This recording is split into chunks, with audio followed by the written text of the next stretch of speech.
Hey, I'm Justin Brienesse, or JB, the founder of Alpha Wolf Consulting. I'm going to be on the online prosperity show. And what you can expect from this journey or this episode is a journey through self-discovery, understanding our limits and understanding how to push past them.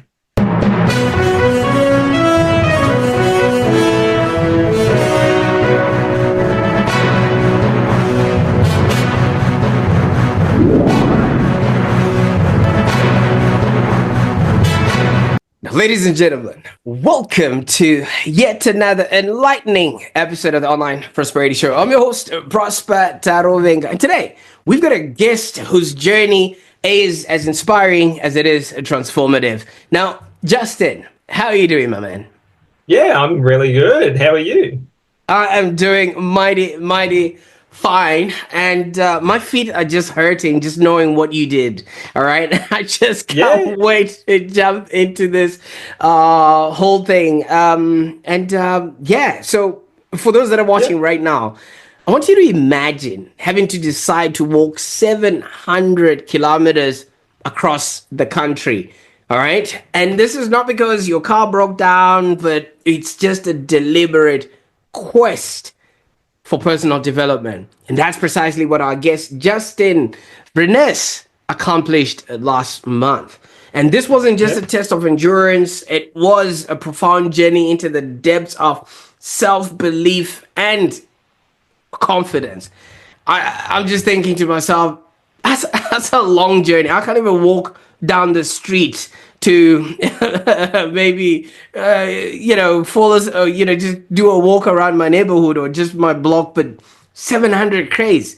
And through this odyssey, Justin actually discovered that true self-assurance is often forged in moments that are designed to challenge us. So today he's going to share with us his insights and all the lessons that he had while he was on his trek.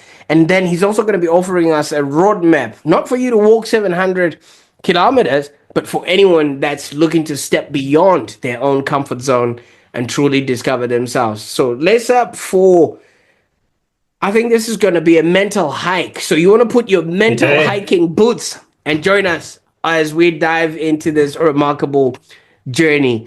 Now, Justin, 700 kilometers. I just tried to map it out on the map and it couldn't fit on my screen. That's not a small feat. No. Tell us what was going on in your life at that particular moment, and why did you decide to go on this journey? I enjoy walking. So, to me, walking isn't really that much effort.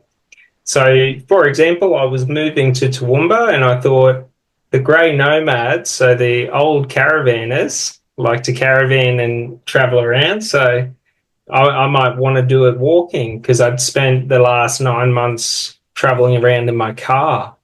So basically, I just made a decision that I was going to walk one day and just took actions towards it. So, for example, I started walking around town, 40 kilometers a day to condition my body and my legs and my mind to understanding how exhausting it was to walk 40 kilometers. Because if 7 days a week I walk 40 kilometers becomes the average that I walk every day. So it becomes normal in my mind, not anything extra. So, for example, I just made a decision that I was going to walk to Melbourne.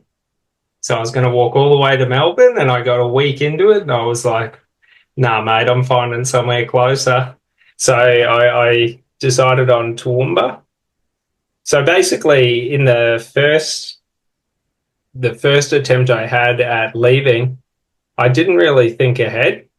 So, I had food, water, and all of that, but I had no repair kits, no spare tubes for the cart that I was dragging. So literally I got a flat tire on the second day and had to go back to town and get supplies and sort of do it. So that was one of the biggest lessons that I realized when you're doing things alone or by yourself, so where you're self-reliant, it's important to always focus on having what you need to be able to sustain yourself. So, like, for example, I got a lot of self-confidence knowing I had tools, knowing I had spare, like spare tubes, spare tires, and things like that. If anything negative happened, like I got a flat tire or something like that, do you know what I mean? Like, so, like, that took the stress out of the decision because now all I have to do is focus on, do I have the water? Do I have the food to keep going? So it was a Mm, really fun time. And I sort of like, instead of like, because if you think about it like this, right, trying to walk 700 kilometers, even if you break it down, like it's still a massive feat when you're thinking of the whole goal. So I just broke it down into week to week, and sort of like a military or the military, I just had objectives. So the first objective was to reach, and it just went around either water, like water sources, food sources, or shelter. And I just broke down shelter to shelter, and sort of just moved south down the highway. So it's sort of like when I shifted it from that, it's sort of like today I'm only walking 20 kilometers. Tomorrow I'm walking 40 kilometers. If I feel better today, I walk a little bit longer. But that's how I started off, trying to plan it out. And I realized it was an idiotic thing to do or a stupid idea, because when I plan out that I'm going to walk 2 hours in the morning, 2 hours in the afternoon, do you know what I mean? It's sort of like I'm self-limiting myself to only being able to operate for those 2 hours. So what I realized was out of necessity because of those storms that I mentioned. So basically, I think it was 1.5 weeks into it, all that bad weather came where we had the major storm cells that were about 300 Ks long. So basically, I had to go shelter to shelter unless I wanted to sleep out in the rain. So I had to find places that had good shelter where I could hang a tarp and things like that. I couldn't sleep in embankments because they fill with water and stuff like that. I had to, when it was sunny, I had to walk and make up time so that I could avoid going when it rained. So it's sort of like it made me realize that, like, when we try and have a rigid structure to like our plans or our goals that we're trying to achieve, like what always happens? Life gets in the way. So I mm, realized out of necessity after hitting the first rainstorm that this idea of only walking specific times, trying to avoid the sun and all of that was so stupid, because then if the weather turns against me, I'm stuck somewhere. So I absolutely. realized, Right. Now, Justin, thank you so much for taking us through all of that. I just want to know before, obviously, we yeah, embark on this journey together, yeah. we've got the right shoes. So what was life like before this particular journey? Was there any relationships involved, work involved? Like, what was your day Yeah, to yeah, yeah. day So that I you left spent behind? the last 2 years really focused on um, understanding personal development and sort of um, working through my understanding of personal development to create courses and sort of refine my understanding. So I'm a lifelong learner, and I've been passionate about self-development since I was about 15, understanding how to create the mindset. So my entire life since I was 5 and I saw Saving Private Ryan, like my whole life was going to the military and going to war. So all decisions, all of, so that's sort of why for me doing this walk, like, yeah, it was physically exhausting and it sucked at times, when you're covered in sweat for 12 hours and you're chafed up, like, you know what I mean? It sucks, but it's not that bad. But my whole mindset has been conditioned to being able to survive comfortably in uncomfortable situations. So Absolutely. even if What mm, was it like growing up? Because, you know, if you would have started this at 15, then there would have been some oh, heavy, background. heavy violent trauma, like well, not so much violent, but like aggression and violence and all of that.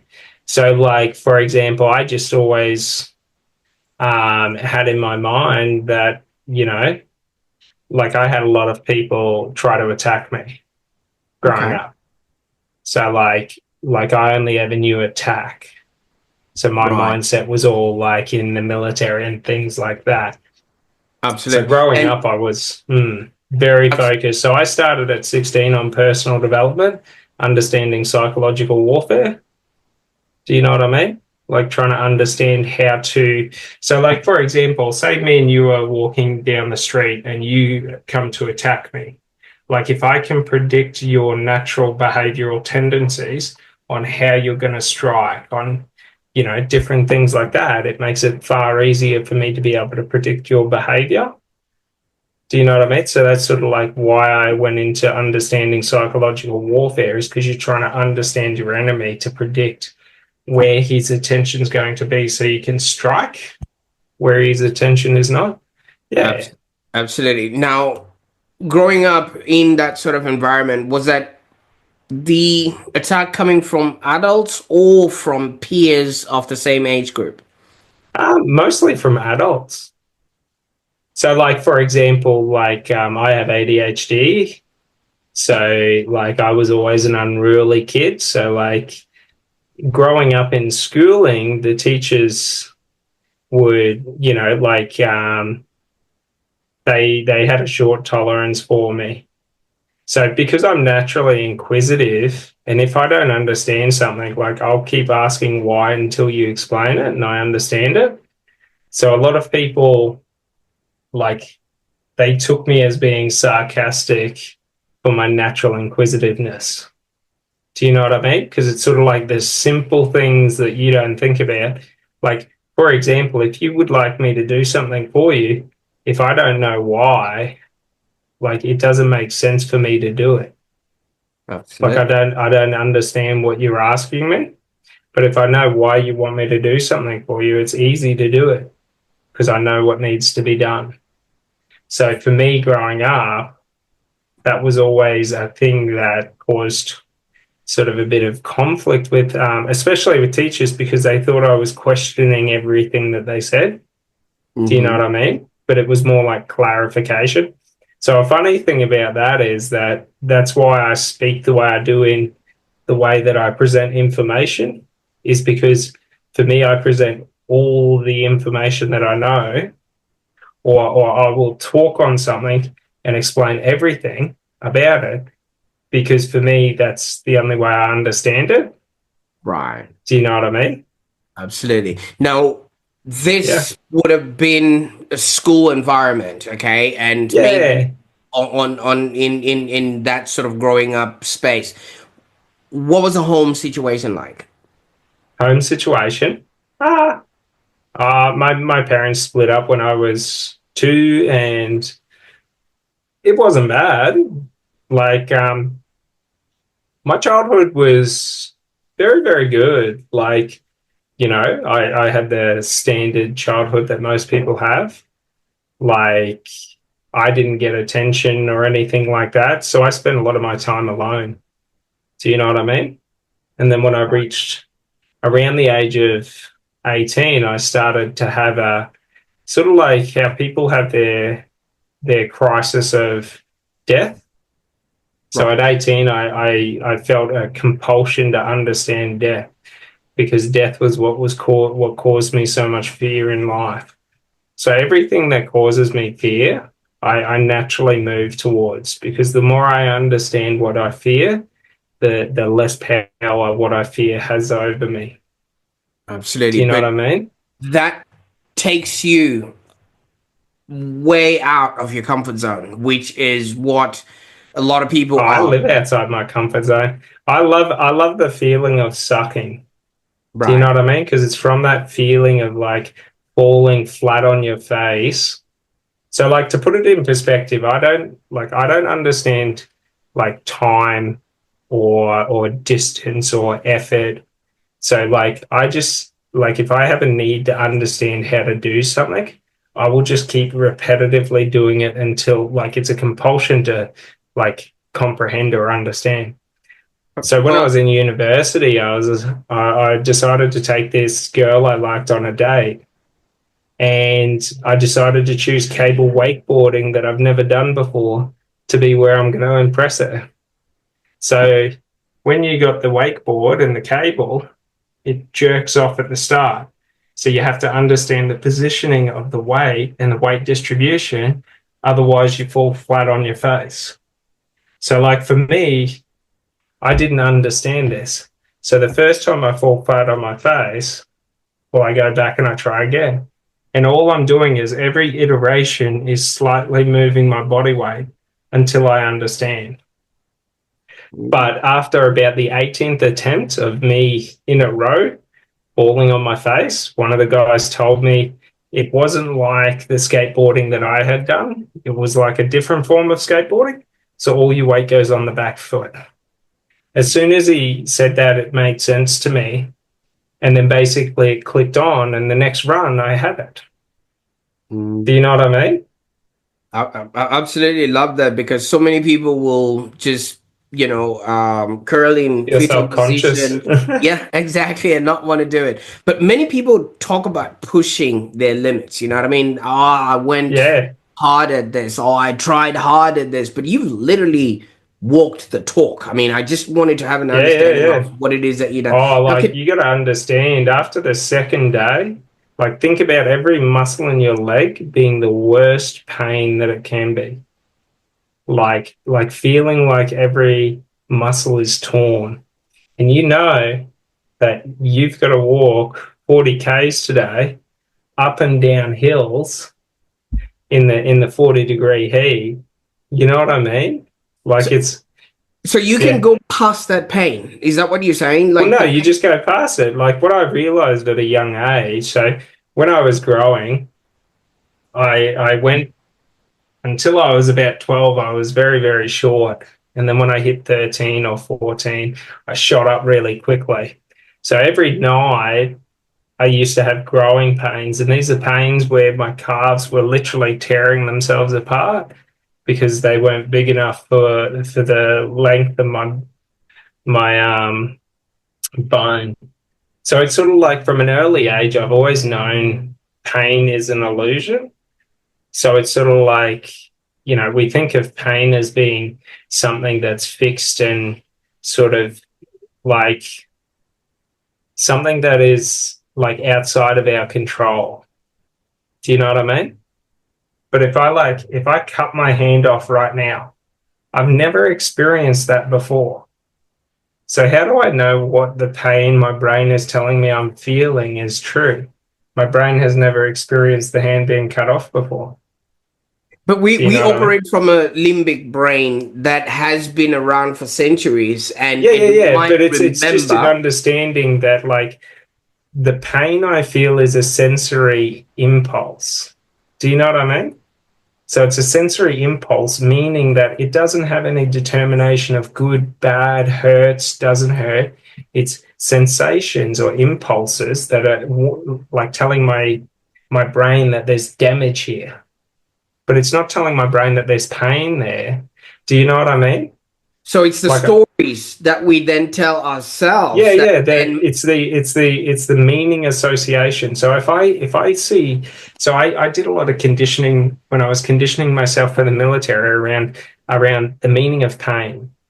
So like for example, if every time I'm in pain, I tell myself something negative has happened to me, my brain associates pain as being negative.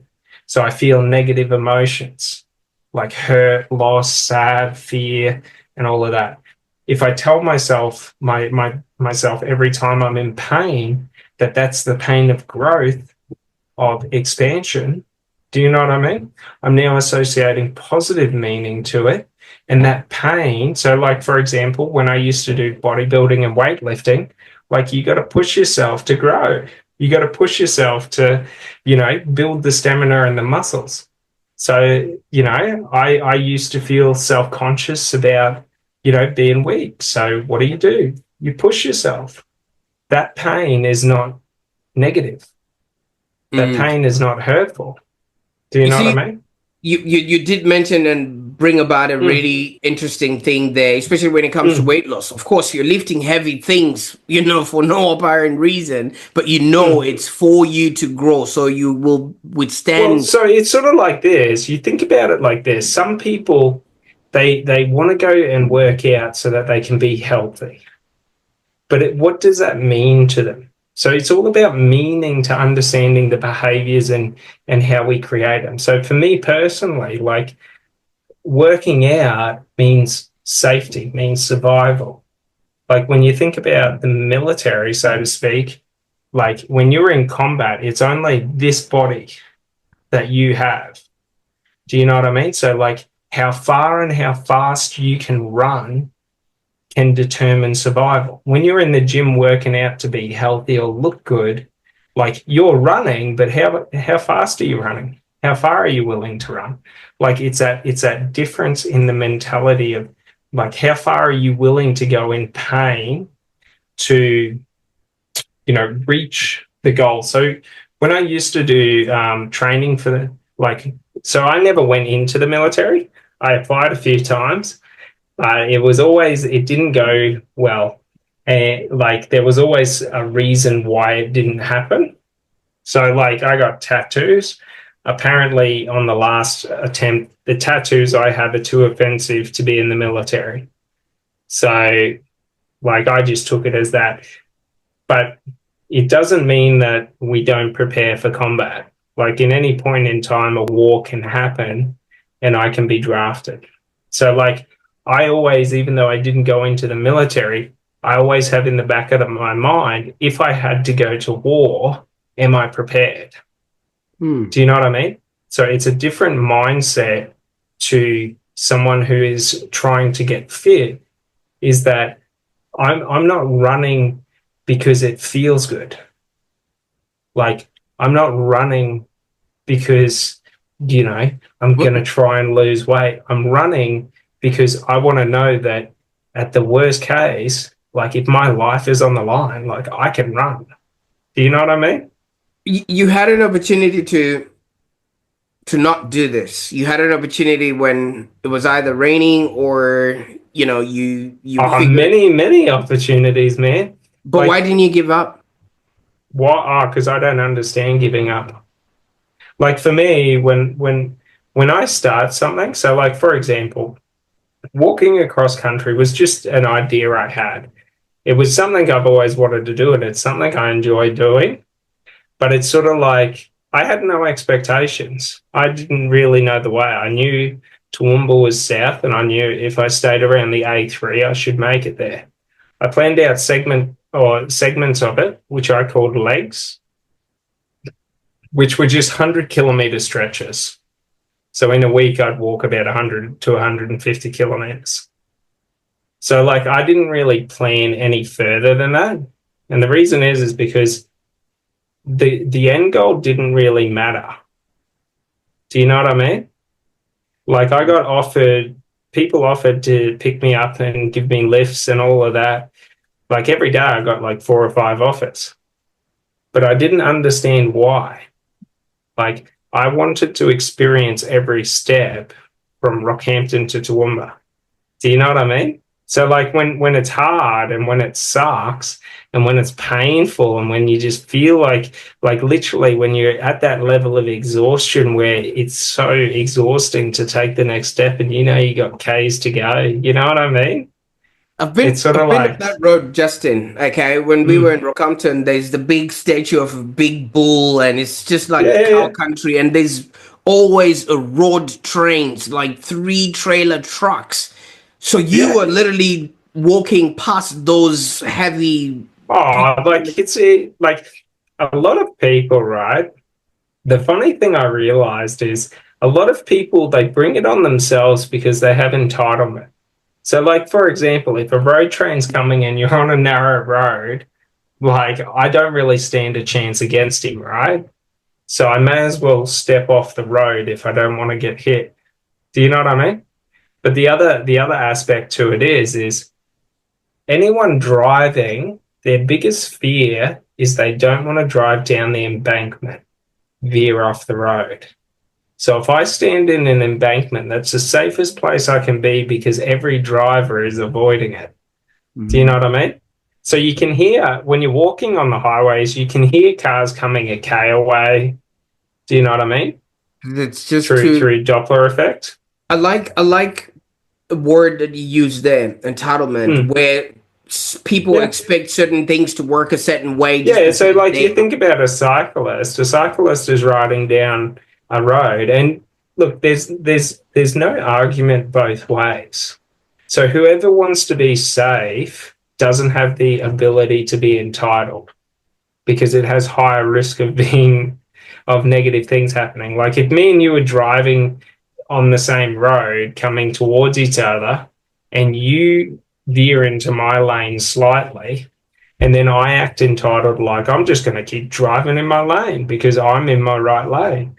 Like if I keep driving and we hit each other, do you know what I mean? My entitlement's all good, but at a certain point in time, you got to avoid like stressful situations. Like if I don't want the stress of having trucks go like this close to hitting you, like just step off the road for a minute and then continue on your way.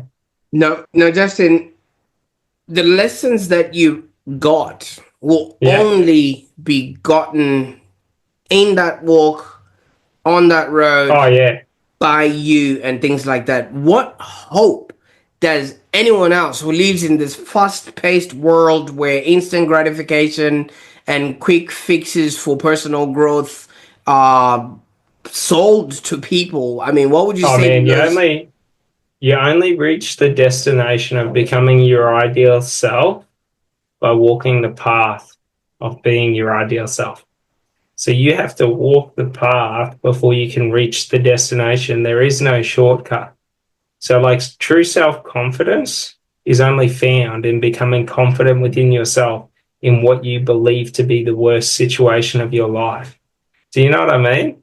That's sort of why I went out there alone and did it solo, is being out in the middle of nowhere when something goes wrong, you don't get the choice to quit. You don't get the choice to give up. When you're, 30, 40 Ks from the nearest water source and you've got enough water to get there, like you don't really have a choice to give up. Like, yeah, you can always ask other people for help, but it's sort of like, you know what I mean? When it comes down to you, that's when you've got to be like that. Like if you want to be that version of yourself that you look for, that pushes further than you currently do, that has the courage, that has the strength, that has the willpower, that has the discipline, you put yourself into an environment where you have no choice but to be that person. Do you know what I And mean? And then you find that person. And I can imagine if you're that far away from people. I think you were away for 26 days and you were going through all these hardships, Yeah. and the only people you were sort of encountering are the people driving past you or the people offering you Yeah. lifts or I met things I like met that. a lot of great people along the way because I took it as like a holiday. So it was a walking holiday. So like while it was exerting while I was walking, on the days or the times that I was at camp, it's a rest. So it's sort of like David Goggins has this. He was asked, when do you take rest days? And he's saying, I'm having a rest right now. Like when I'm exerting myself at full capacity, like, yeah, it's exhausting. But when I sit down and I take a break and I put my feet up for a minute, like it's not exhausting. So how I broke up my walks was I did 2 hour sessions. So I treated it like it was a workout. Like I've got to walk 50 kilometers in 2 hours. I can walk 10 kilometers. So that's, 2, 4, so 10 hours. Do you know what I mean? So it was sort of like I just broke it up mathematically to take the full value into quarters and then I added a treat. So it's like, unlike David Goggins, who, he really believes in pushing himself to the pain. Like, my belief is I can be in hell or walking through hell, but I still get to be happy. Do you know what I mean? I can have a cup of coffee walking through hell. I can have biscuits. I can have every luxury that makes me feel happy and gives me that, psychological victory or that emotional win. Do you know what I mean? So I realized emotional wins. If I can every 2 hours pick myself up, but also give myself a 10, 15-minute break from the work, that's enough to be able to push through for another 2 hours. Do you know what I What's mean? interesting? You know what is interesting, Justin? I think your Yeah. story is parallel to somewhat of a rite of passage, or it Yeah. just mirrors what's called the hero's journey sort Yeah. of Yeah. archetype. I mean, when you answer a That's what call it to was for me. It adventure, was a spiritual pilgrimage of finding myself. So I wanted to find myself, become closer to God, and become closer to nature. They were my three goals with the walk. So, every day, like I was out sleeping under the stars.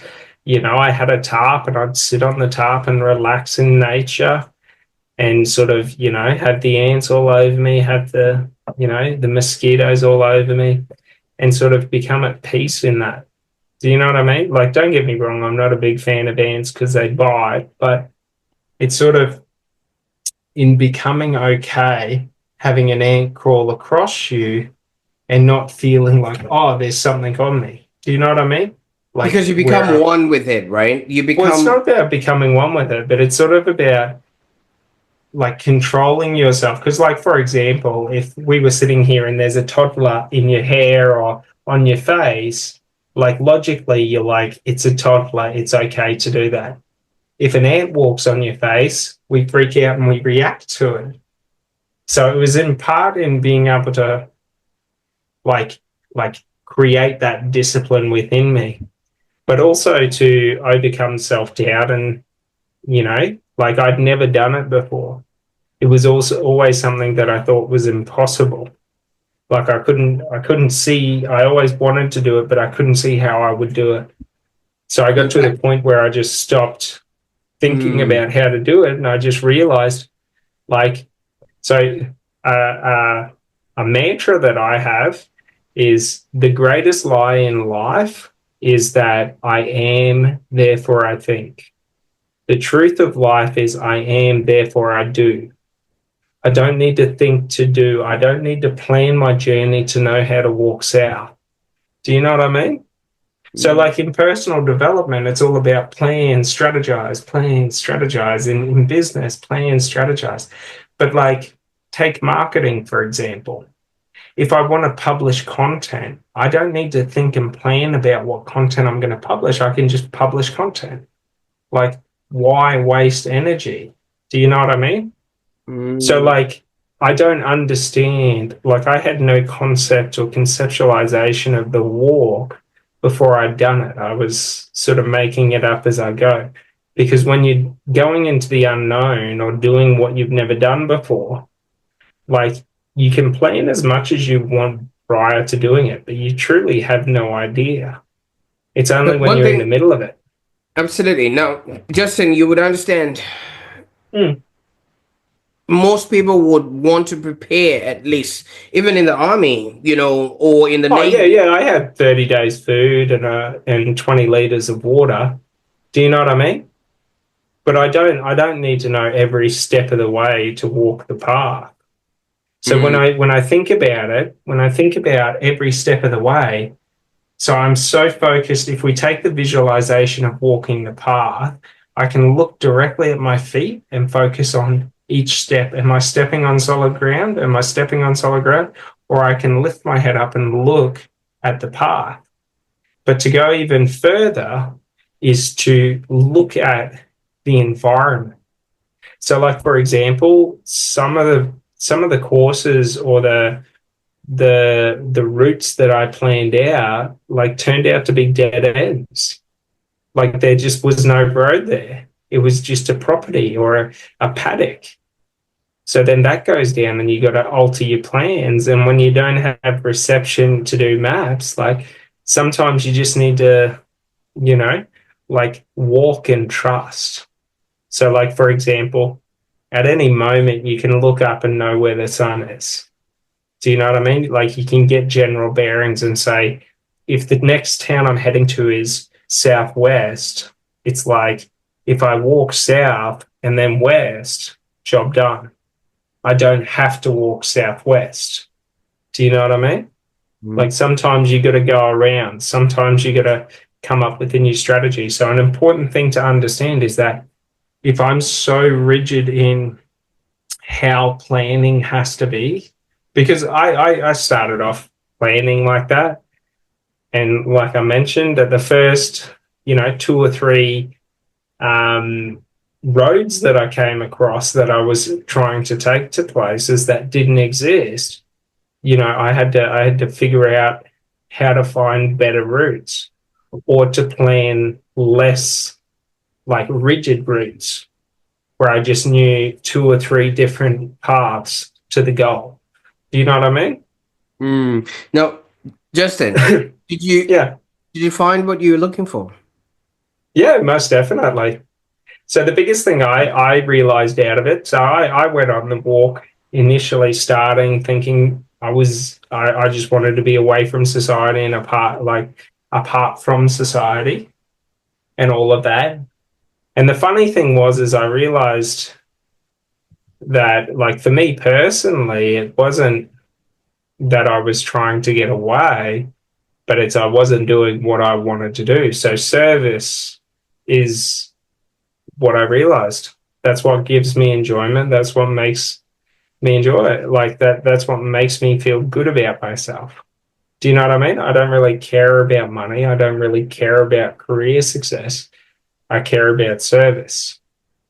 So I came to it with the New Year's resolution of 2025 of being, you know, of service to people and serving in whatever form that is. And I had a realization around a lot of people think of selfless service. So, like service to others at the expense of self. Whereas I realized selfish service is what we want. That's service where I selfishly will serve you how I serve you. Do you know what I mean? Like, I'm not going to serve you how you want me to serve you because then I'm doing something for you. Do you know what I mean? When I serve you how I want to serve you, then I'm doing that for me. Do you know what I Mm. mean? So it ceases to be service where I lose. So it's sort of like, for example, if I wanted to feed the homeless, it's sort of like, how could I feed the homeless? Do you know what I mean? Like, how can I serve and accomplish that goal? Like, there's no rule book of how it has to be.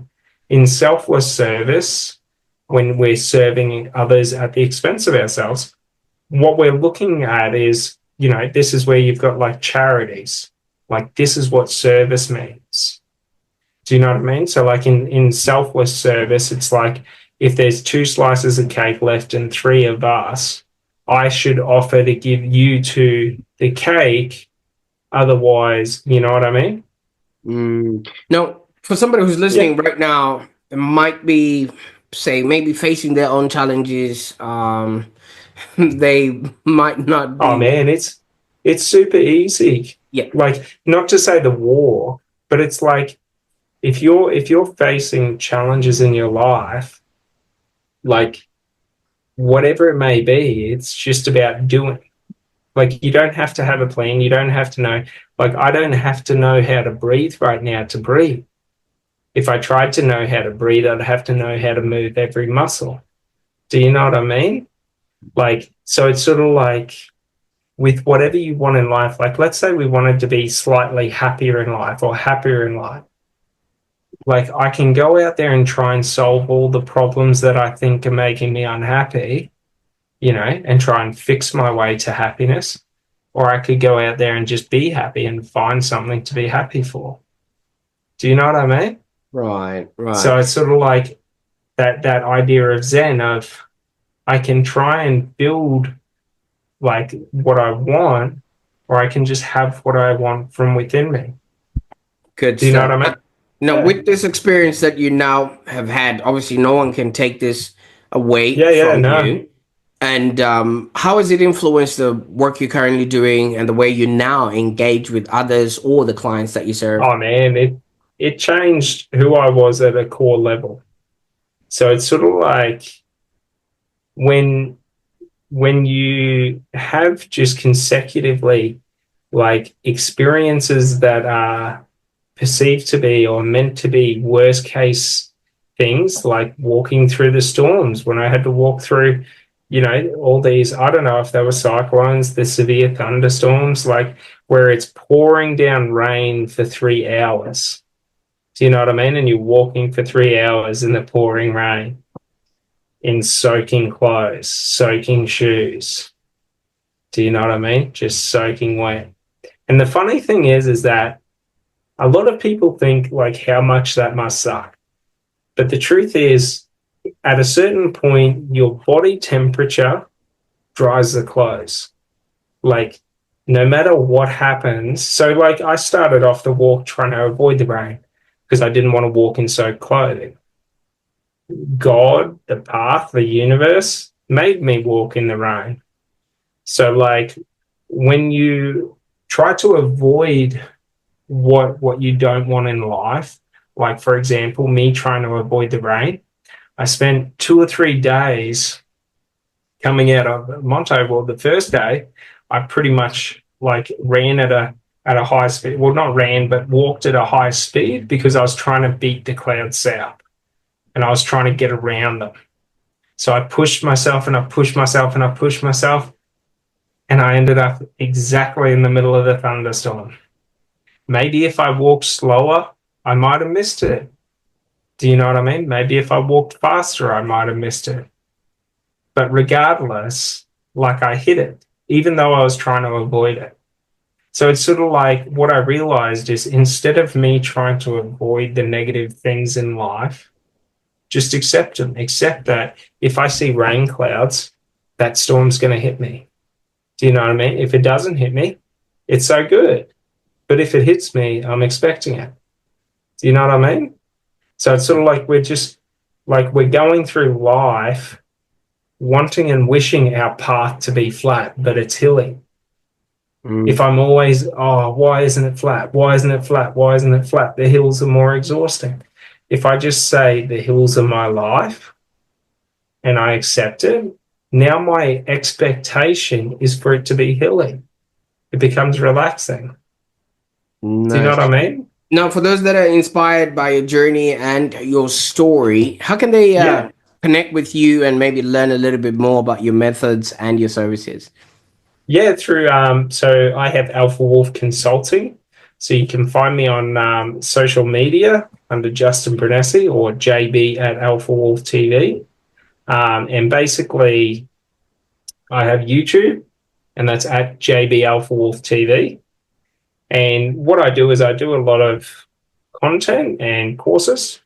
So just information, and just I like to take complex ideas and go out and test and demonstrate, oh, well, not demonstrate, but test them to understand them and just explain them to people.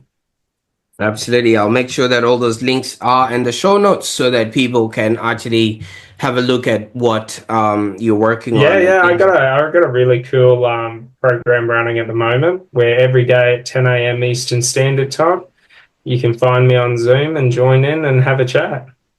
Absolutely. Yeah. If you can give us the link, I'll definitely put it in the Oh, show no, you don't notes. need to put the link in it. If they jump on my socials, they'll find it. Absolutely. Fantastic. Now, would you do this again, Justin? Yeah. What would you do next time? Oh, so I got so where I specialize in is at the moment is understanding psychology. So like understanding self-validation. So like, the meaning of like where I put meaning. Do I put meaning into the opinions of others? Do I put meaning into my opinion? Do you know what I mean? So I got have you ever heard of Psych K? So Psych K is psychology, kinesiology. This will be fun. But basically, right now, how you're sitting, you're in your left hemisphere, your conscious hemisphere, right? So, like Psych K is the understanding of body positioning and body movement alters how the brain operates. So, my right hand is controlled by my left hemisphere. My left hand is controlled by my right hemisphere. When I cross hemispheres, what happens is both both sides become active. So it's called Psych K. It was created by Bruce Lipton, but the process I've created for myself is full brain activation.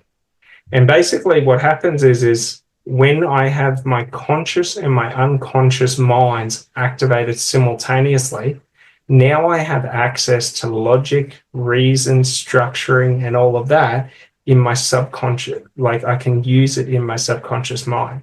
So my subconscious mind doesn't have the access to language, rationale, reasoning. Do you know what I mean? So I do a lot of work with understanding emotions, understanding language, and how to reprogram your subconscious mind, how to reprogram your conscious mind, how to shift and alter behaviors, how to overcome and deal with emotions. And that's what my talks at 10 a.m. are usually about, is going through, and I'm working on some courses for the practices I've developed. So like I mentioned, the full brain activation. So a couple of cool things happen when my full brain's activated. You'll notice that my tonality will shift and become more emotive. I now have access consciously to talking through my emotions, and I can talk with emotion. So when I'm selling, it makes me a lot more convincing. Do you know what I mean? I'm able to connect with you at an emotional level, but I'm also able to access my subconscious mind. Do you know what I mean? So like the majority of memory storage is in our subconscious. So performing and developing at the high level is sort of where my mind's been focused personally. So like in sales, understanding state management, then mastering state management. Do you know what I mean? Like state Mm, management isn't just a word to me, it's a way of life. absolutely. I Yeah, think it, so I've got a lot of different practices and theories across pretty much personal, professional, and performance development. Yeah, absolutely. And wow, thank you so much. I mean, obviously there's yeah, so no, much that we can cover, but I feel yeah, like we're running out of tape, and yeah, we just no, also that's all be good. mindful of the listener here. But I feel like you owe us a book, Justin. Yeah, yeah, I'm on the way to writing a book one day. Right. Okay. Because I mean, So yeah. like yeah, so there's there like so I write courses, but these courses are theses. Or not so much, like it's sort of like a thesis paper. So the course is about 10,000 words and usually about 10 hours of video content explaining it. But basically, I'm collating them to, it's sort of like my master work. Like this is my life's work, is to take the information that I have learned over my life and reformat it and sort of retranslate it into the most effective ways. So I like Mm, to find problems and overcome them, and then that's what I create courses based out of. So I'm going to start writing a course on understanding how to reprogram subconscious thoughts. And that's where I literally go through and do a step-by-step process and manual. So my goal is one day to collate all of them into a book of becoming the ideal self, like a absolutely. user's guide. Yeah. Absolutely. Absolutely. And yeah, I can't wait. I'll be one of the first people to jump on to have that book. Oh Now, yeah. now, Justin, the Proclaimers proclaimed they would walk 500 miles or they could walk 500 more, but you did it. Oh man. Like it wasn't difficult. That's the funny thing. Do you know what I mean? Like what I did was half of what David Goggins did. Mm, Do you know what absolutely. I mean? Well, thank you. Like he did 100K in a day, or well, Yeah, more than 100K in a day. So like the thing you just got to understand is like everyone will talk, but it's about walking the path. You know what I mean? Like anyone can talk and say, you know, I could do this, I could do that. Like I don't consider 700 kilometers to be a long distance. That's a mid to intimate distance because there was the barefoot Dutchman who did 2,900 miles barefoot across America. Do you know what I mean? So it's all perspective. wow, wow. When you look at it like that, then that just Yeah. too much. So basically, that statement that says never judge a man until you've walked a mile in his shoes. Well, they shouldn't get in your shoes because then Oh, they need to walk 700 kilometers, right? So smiling. 700 kilometers smiling when you're in the worst pain of your life. Just smile. You know what I absolutely, mean? Make it into a good time. Like I absolutely. always say, you know, you can drag me to hell, but I'm allowed to walk through hell smiling, enjoying the pleasant surprise. Like, I Mm. don't have to be in pain, even though I'm physically in pain. Do you know what I mean? Fantastic. Well, thank you so much for No sharing, obviously, worries. your profound journey with us today. I mean, your experiences offer a different perspective for somebody who might just be, thinking, "Oh, woe is me," because And this the is best part is self-discovery. walking is easy. Anyone Mm. can do it. Do you know what I And mean? It doesn't like to get the gains that I got personally and like the personal development, like it doesn't matter the distance. It doesn't matter the duration. All that matters is that you choose something that you find to be difficult or fear, like that causes fear, and then you just overcome it. So and you could do just it walking 30Ks. Do you know what I absolutely. mean? And have the same profound journey. Absolutely, and you literally can step beyond your comfort zones. Now, for those that Oh, are beyond listening the right known. now, thank you so much. If Justin's story touched you a little bit or resonated with you, I think just consider sharing this episode with somebody who might also benefit from hearing it. I mean, sometimes a single story can actually ignite a spark of transformation in another person. And if this episode has been shared to you by someone who thought you might be of benefit, it might be of benefit to you, I actually invite you to subscribe to the Online Prosperity Show for more inspiring and insightful content like this. I want you to remember something. Every step, no matter how challenging, will actually bring you closer to your true self. Until next time, keep striving for prosperity in all its forms. Bye for now.